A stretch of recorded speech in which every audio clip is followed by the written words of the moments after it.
La política nuestra de seguridad democrática es una política sostenible, como lo requiere Colombia, en la medida que sea eficaz y que sea transparente. Inocentemente él me dice, ¿qué pasó? Yo no, tranquilo, espere. Volteo y le disparo. Lo asesiné.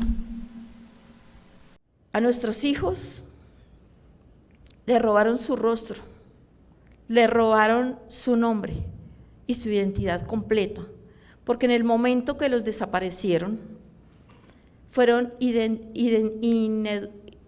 indocumentados.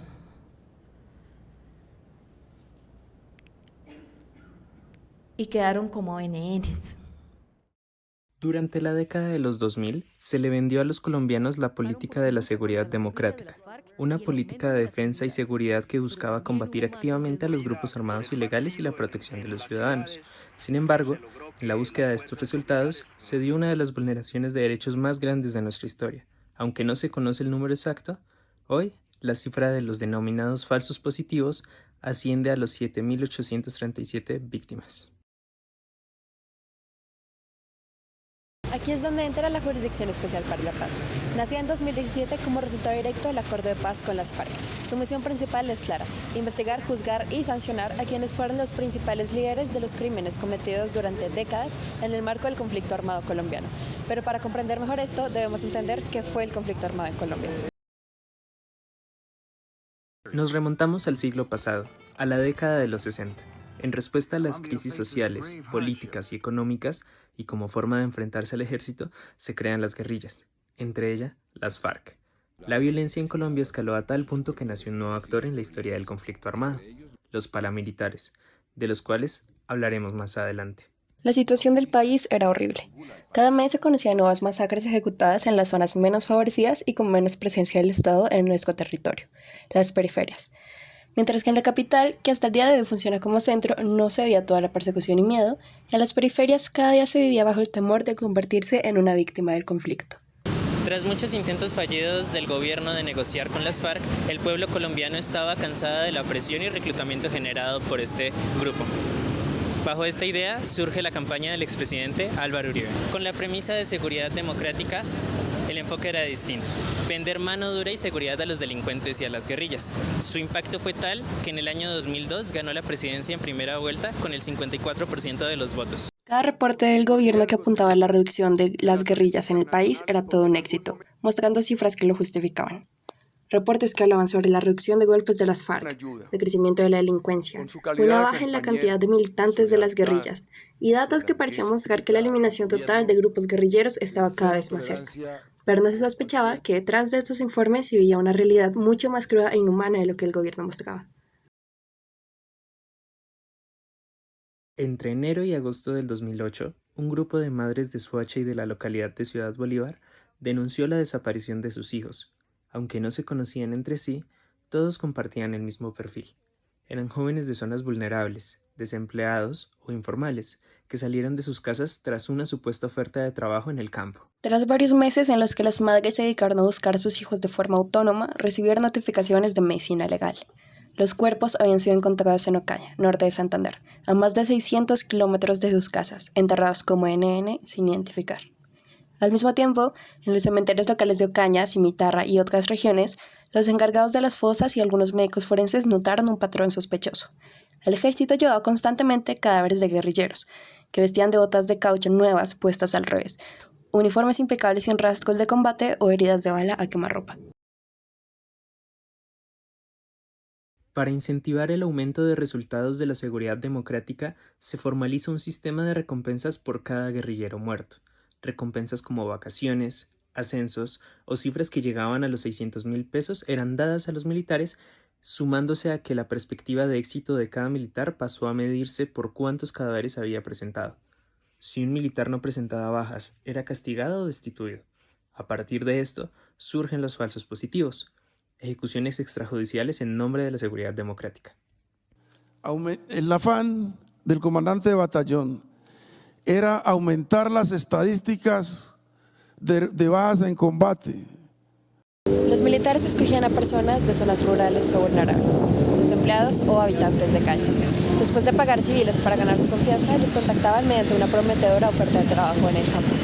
Además, los paramilitares, aliados con el ejército, secuestraban a personas de su zona con el fin de entregarlos y que fueran asesinados y reportados como bajas en combate, haciéndolos pasar por guerrilleros. Después de que estallara este escándalo, el expresidente Álvaro Uribe fue duramente criticado y se cuestionó la presión del gobierno con tal de obtener resultados. En este marco, el expresidente aseguró que no ordenó ni promovió estas ejecuciones. Tiempo después, en base a una reunión real con las madres de Soacha, aseguró que estos jóvenes eran delincuentes. En su libro Necropolítica, Bembe dice: la expresión última de la soberanía reside ampliamente en el poder y la capacidad de decir quién puede morir y quién debe vivir. Durante los falsos positivos, se evidencia de forma clara cómo el Estado ejerce su poder, decidiendo quién vive y quién muere, viendo a los jóvenes de zonas marginales y rurales como desechables. El libro explora la idea de que las vidas de las personas que viven en entornos de guerra, pobreza o cuyas condiciones no propician una calidad de vida son vistos como sacrificables en nombre de la seguridad, orden o intereses políticos, cosa que vemos en este caso. Además, el miedo, la militarización y la presión por demostrar eficacia en la guerra le reflejan cómo el conflicto armado creó escenarios donde la vida humana perdió valor frente a objetivos políticos y estratégicos. Por eso, los falsos positivos no solo pueden entenderse como crímenes aislados, sino también como una expresión extrema del poder sobre la vida y la muerte descrito por Bembe. Uribe dijo falsamente que esos jóvenes se encontraban en actividades ilícitas, a lo que fue obligado a retractarse tiempo después. Todos estos jóvenes tenían vidas y sus madres, padres y conocidos continúan una lucha por su reconocimiento y la reparación a las víctimas. Entre todos estos casos se encuentra el de Diego Tamayo. Diego Alberto Tamayo Garcera, un joven de familia, solidario, gran hijo y buena persona, vivía en un barrio popular de Soacha junto a su madre. Él daba hasta su ropa nueva con tal de ayudar a los menos favorecidos de su zona, dice la señora Idalí Garcera, madre de Diego. El 23 de agosto de 2008, Diego recibe una prometedora oferta. Le dicen que irá a conocer el mar y que el lunes, dentro de 3 días, regresaría. Ella no quería que él fuera. Sin embargo, al llegar a su casa encontró una nota de su hijo. El lunes voy llegando. No le quedó otra opción más que esperar. Llegó el lunes y la señora Idalí aguardaba con ansias a su hijo, pero al ver que no llegaba, comenzó a reportar su desaparición con ayuda de su sobrino, el cual trabajaba en medicina legal. Diego fue encontrado con heridas de bala en su cadera y canillas, como si hubiera querido escapar. Fue asesinado el 25 de agosto junto a otros 2 jóvenes. Y entonces llegan de medicina legal y llaman a mi sobrino.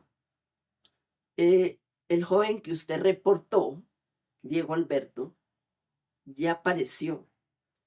¿Sabe dónde está? En Ocaña, norte de Santander, con otros 2 jóvenes, pero están muertos. Yo vivo recordando a mi hijo día a día. Yo me acuesto y lo pienso, hablo con él, pero no he superado su dolor. Todavía falta mucho. No sé cuándo lo pueda superar. Como este, hay más de 7.000 casos. La señora Idalí, junto con muchas otras familias, han vivido el dolor de perder a sus seres queridos a manos del ejército, no solo por los falsos positivos, sino también por intentar ir en contra de esta corriente. A pesar de esto, hoy la candidata a la presidencia, Paloma Valencia, busca llevar al expresidente Uribe al cargo de ministro de Defensa y regresar a la seguridad democrática. Gracias a organismos como la JEP y la Comisión de la Verdad, hemos conocido las historias y cómo se vivió el conflicto en nuestro país. Colombia se niega a olvidar las víctimas. Ojalá le mataran un hijo a usted para que usted supiera lo que duele la muerte de un hijo, cuando un hijo es bueno. Pero ustedes todos son asesinos, porque si ustedes no tuvieran que ver con el asesinato de mi hijo, si todo hubiera pasado, ustedes hubieran dejado que se investigara. De Vietnam a toda la humanidad, ningún cañón borrará el surco de tu arrozal. Porque usted no sabe cómo es querer la vivir en paz. Y usted no es Indochina es el que si esclarezca el lugar asesinato de mi más hijo. allá del ancho mar, donde revientan la flor con genocidio y napalm, La luna es una explosión que funde todo el clamor, el derecho de vivir.